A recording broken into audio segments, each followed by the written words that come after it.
Baik, assalamualaikum warahmatullahi wabarakatuh. Salam sejahtera bagi kita semua. Om Swastiastu, Namo Buddhaya, dan salam pramuka. Salam. Baik, kembali lagi di acara Ngopi Kak, ngobrol pintar bareng pramuka. Nah, ini edisi spesial karena kita lagi berada di Blitar Tempo dulu, atau biasa orang Blitar sini sebutnya Blitar Jadul. Nah, kali ini kita nggak akan membahas tentang hal yang bertele-tele seperti pekerjaan seseorang ataupun bagaimana kalian untuk menjadi seseorang ke depannya, bagaimana cara berinvestasi dan lain-lain. Kita akan membahas tentang Blitar Jadul ini aja karena kita lagi ada di sini, dan juga kita sedikit mempromosikan tentang kegiatan dari pemerintah Kota Blitar tentang Blitar Jadul ini. Nah, di sini kita kedatangan seseorang andalan cabang kita nih dari bagian Pramuka Peduli, dan juga yang aktif bekerja di bagian pemerintah Kota Blitar, utamanya di Humas Protokoler, Kak Clarissa Utami. Assalamualaikum warahmatullahi wabarakatuh. Waalaikumsalam warahmatullahi wabarakatuh. Saya kebiasaannya manggilnya Mbak Bu kalau sama Bu Clarissa ini. Soalnya gimana kalau tanyanya ke Bu Clarissa ini. Nah, kita nggak usah bertele-tele, nggak usah lama-lama Bu. Nah, kita akan membahas tentang Blitar Jadul ini Bu. Sebenarnya Blitar Jadul ini apa sih Bu? Blitar Jadul ini memang gimana ya? Kalau dari awalnya ini memang merupakan satu keinginan dari pemerintah yang bergandeng tangan dengan masyarakat pada waktu itu ya. Bagaimana cara mewujudkan suatu pameran atau pertunjukan rakyat yang itu memang benar-benar istimewa. Artinya istimewa itu lain daripada yang lain. Kalau basar-basar misalnya kayak kerajinan itu kita selalu ada. Termasuk juga di pameran, di event-event perlombaan itu juga selalu ada. Tetapi Basar Blitar Jadul ini sendiri memiliki makna khusus bagi Kota Blitar khususnya ya Kak Riko ya. Kenapa demikian? Karena memang kita itu ingin mengangkat ikon-ikon lokal, terutama ikon-ikon yang merupakan sejarah berdirinya Kota Blitar. Kita tahu bahwasanya Kota Blitar itu berdiri tahun 1906. Saat sekarang tahun 2022 ini Kota Blitar itu tengah berulang tahun yang ke-116. Ini ya. Terus dari perjalanan waktu untuk menandai apa yang harus kita tampilkan pada waktu hari jadi kita, biar ikon itu menjadi spesial bagi masyarakat Blitar khususnya ya. Tapi alhamdulillah tahun ini sudah menyebar bahkan ke tingkat internasional. Jadi banyak pengunjung yang datang, banyak yang bukan hanya dari luar kota ya, tetapi luar daerah, bahkan dari luar negeri juga. Ini merupakan satu kebanggaan tersendiri bagi pemerintah dan masyarakat Kota Blitar dengan adanya Basar Blitar Jadul yang kita mulai kalau tidak salah itu sejak tahun 2014 dulu ya. Itu awal berdirinya Basar Blitar Jadul ini menjadi antusias masyarakat yang sangat luar biasa, di mana masyarakat itu setiap kali datang di event Basar Jadul itu pengunjungnya itu luar biasa gitu loh ya. Tambah-tambah, apalagi tahun ini 3 tahun nggak ada. Nah makanya tahun ini bener-bener yang sangat istimewa karena 2 tahun kita vakum ya selama masa pandemi. Alhamdulillah di tahun ini pada usia yang ke-116 Kota Blitar bisa kembali menggelar Basar Blitar Jadul. Nah ini kita tahu kebetulan kita di stand Basar ya kali itu ada stand-stand yang memang suguhannya itu adalah menu-menu tradisional, bukan menu-menu kayak yang makanan sekarang food court itu bukan gitu ya. Memang ini dari panitia sendiri juga ketat ya untuk menyeleksi pedagang-pedagang yang mau masuk. Jadi dagangan yang dimasukkan ini harus benar-benar dagangan yang benar-benar tradisional gitu loh ya. Artinya memang dibuat sendiri oleh masyarakat, dikemas sendiri dan lain sebagainya. Sehingga para pengunjung ini tidak hanya menikmati stand-stand dengan ornamen atau hiasan-hiasan zaman dulu, tetapi juga bisa menikmati suguhan-suguhan atau hidangan-hidangan pada zaman dulu kayak punten pecel, nasi jagung, kemudian sayur lompong. Carinya sekarang udah sulit padahal kayak itu gitu ya, pokoknya yang menu-menu tradisional yang masyarakat istilahnya masyarakat kelas bawah banget gitu ya, itu di sini tuh banyak dan mudah ditemukan gitu loh ya. Jadi makanya kenapa kok banyak warga luar kota itu banyak yang berdatangan karena tidak semua daerah itu bisa menggelar acara seperti ini, begitu Mas Riko. Oh gitu. Nah berarti kalau sama kayak kita nih kan ornamennya udah jadul banget nih, pramuka dulu. Ini pramuka zaman dulu gini ya. Kalau orang-orang pramuka tapi kita nggak lepas dari tali temali mungkin nggak kelihatan, tapi ini buatnya juga tali temali, Iya, Bu. betul. Nah, mungkin pelaksanaannya sendiri Blitar Jadul ini tiap tahunnya dilaksanakan tepat bertepatan apa atau kapan gitu, Bu? Iya, awalnya dulu pada waktu diselenggarakan Basar Jadul ini memang untuk menandai kelahiran Kota Blitar. Pada waktu itu hari jadi yang keberapa ya kalau tahun 2014? Itu sekitar 9 tahun ke belakang ya. Iya. Itu awalnya dulu digelar di sepanjang Jalan Merdeka itu, Mas Riko. Di sepanjang Jalan Merdeka. Kemudian beberapa kali dilaksanakan di sana. Lah, mengingat antusias masyarakat yang sangat luar biasa, pengunjungnya yang selalu membludak, akhirnya jalan itu nggak bisa dilalui gitu ya. Akhirnya pelaksanaan Basar ini digeser ke alun-alun Kota Blitar dengan harapan tempatnya bisa berkumpul di satu tempat dan tidak mengganggu arus lalu lintas. Tapi ya tetap saja, Mas Riko, jalan-jalan mesti ditutup Satu kota macet ini, Bu. satu kota bisa macet karena antusias masyarakat itu juga luar biasa. Saya juga gitu. heran, kenapa kok masyarakat kok seperti ini ya? Memang ya namanya hiburan, terus tanpa dipungut biaya.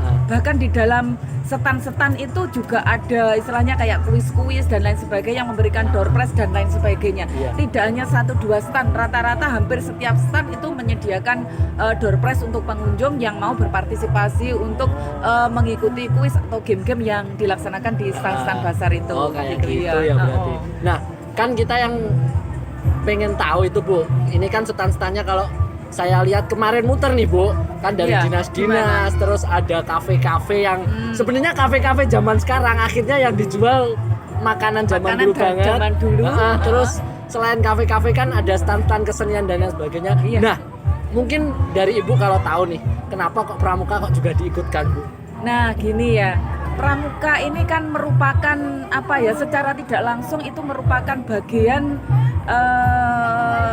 yang bisa diajak kerjasama untuk ikut mensukseskan program pemerintah, program pembangunan pemerintah. Kita tahu sendiri setiap kali ada kegiatan, ada event mesti melibatkan Pramuka, setidaknya minta bantuan untuk tenaga keamanan atau mungkin pada event-event tertentu ya. Kayak kalau peringatan hari jadi itu kayak kita ada ziarah Itu di kita siap makam-makam sedia gitu ya, kan Bu.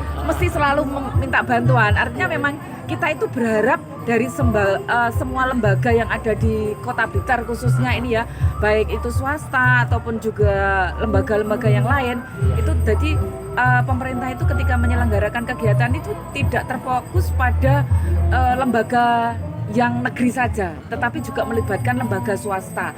Termasuk Pramuka ini kan di dalamnya adalah kan anak-anak pelajar. Makanya kita menganggap di situ adalah Pramuka itu adalah potensi-potensi yang harus kita tunjukkan, potensi-potensi yang harus kita ambil, kita angkat prestasinya untuk bisa membantu mensukseskan program-program pembangunan di pemerintah Kota Blitar khususnya. Dengan harapan mungkin ke depan nanti juga berprestasi dan bisa memberikan sumbangsisnya kepada lembaga-lembaga yang lain yang memang membutuhkan dari tenaga-tenaga pramuka yang ada gitu. Berarti kalau kita bilang Pramuka sendiri mendapat andil tersendiri ya bagi bener. Bagi pemerintah Kota Blitar ada di khusus hati. malah ya. Kemarin udah dibilangin kasih terop apa enggak usah, kita punya konsep sendiri. Soalnya kan lebih senang yang terbuka ya.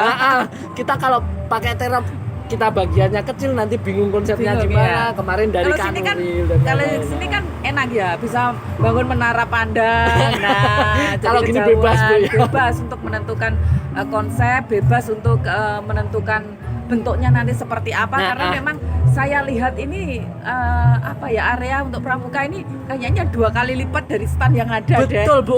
Yang lainnya mungkin 4 kali 4, kita 6 kali 6. Nah, mungkin untuk ini nanti, Bu. Nah, kan kegiatannya ini masih ada satu lagi nih, nanti penutupan. Iya, nanti kita di hari penutupan. akhir. Nah, ini kalau penutupan, Bu, mungkin ada kesan-pesannya untuk yang jadul kali ini apa, Bu? Iya, memang dari setiap kegiatan, dari setiap event kita itu memang memiliki harapan ke depan. Harapannya ke depan memang kegiatan seperti ini tetap bisa dilaksanakan gitu ya. Tetap bisa dilaksanakan, antusiasnya masyarakat juga semakin banyak dan diharapkan lagi pada waktu pelaksanaan di tahun-tahun yang mendatang ini tampilannya itu ada peningkatan gitu ya, ada kreativitasnya yang lebih bagus lagi. Bukannya sekarang enggak bagus, enggak ya. Sekarang itu sudah bagus-bagus semuanya. Tapi kan ada prestasi yang lebih bagus lagi, terutama dari kreasi-kreasi pemuda, termasuk diantaranya adalah pramuka. Jadi kan setiap tahun dari kreasi yang ditampilkan pun juga berbeda-beda. Kalau yang tahun kemarin kan di pojokan itu ya, kita ada sebenarnya itu. Kemudian di sini tempatnya karena memadai, kita ada menara pandang dan lain sebagainya gitu. Ini juga merupakan satu kreasi tersendiri. Artinya kita itu jangan hanya berpuas diri sampai di sini gitu loh. Raihlah prestasi setinggi mungkin. Nah, menurut peribahasa harus seperti itu ya. Gantunglah cita-cita setinggi langit. Nah, gitu. Nggak tahu cara mencapainya.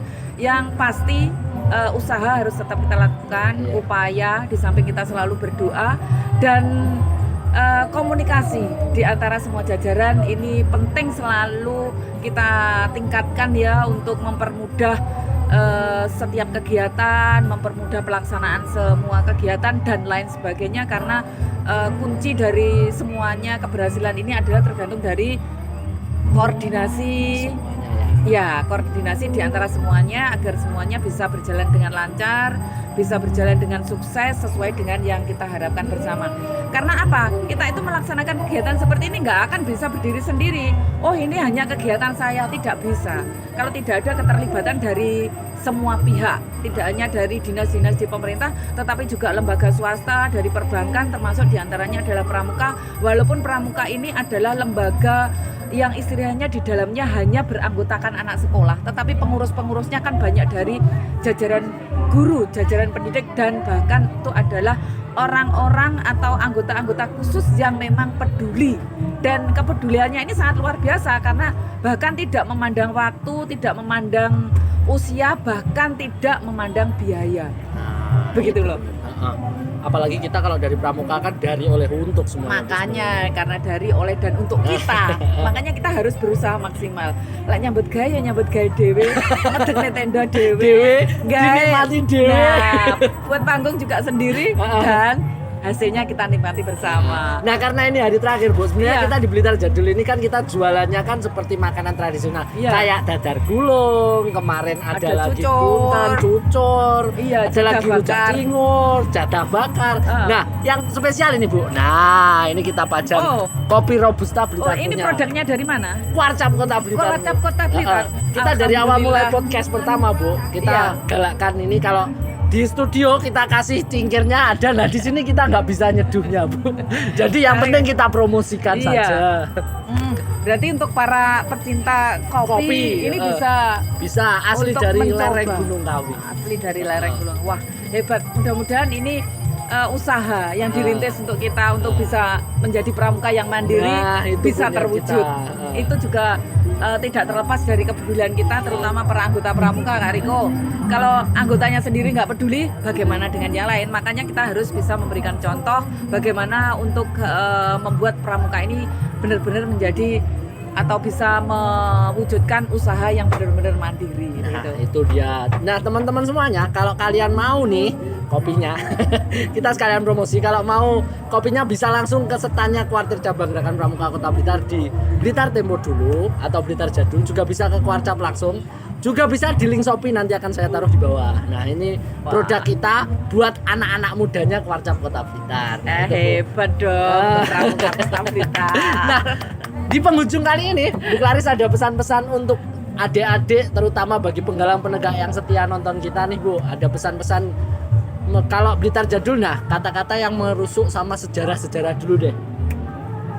Tak kasih PR di sini kalau kayak gini. Kalau merujuk pada sejarah-sejarah yang dulu itu, kita itu lahirnya juaranya di zaman pertengahan. Nggak jauh-jauh amat dari dulu ya, Bu, sebenarnya. Ya sebetulnya agak menjauh sedikit.